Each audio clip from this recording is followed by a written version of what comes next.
આનંદ ઉત્સવની તૈયારી કરો મિત્રો. અમૃતકાળની વધુ એક અમૂલ્ય સિદ્ધિ આપણને હાથ લાગી છે. નીટ પરીક્ષા 2026 જે લેવાઈ હતી એ રદ કરી દેવામાં આવી છે, કારણ કે પેપર ફૂટી ગયું હતું. હવે ફરીથી આ પરીક્ષા લેવામાં આવશે અને એની તારીખો જલ્દીથી જાહેર કરવામાં આવશે.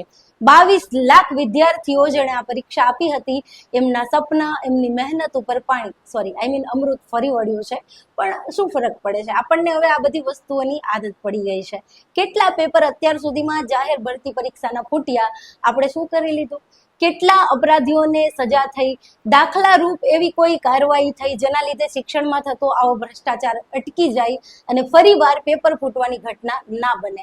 પણ આપણને હવે કઈ ફરક પડતો નથી. ચાહે પેપર ફૂટે, ચાહે પુલ તૂટે, ચાહે મોંઘવારીનો ઈલાજ ના મળે, ચાહે રોજગારીના ઠેકાણા ના હોય, ચાહે શિક્ષણ અને સ્વાસ્થ્યની સુવિધાઓનો અભાવ હોય, કંઈ પણ હોય, આપણને બધું ચૂપચાપ સહન કરવાની આદત પડી ગઈ છે.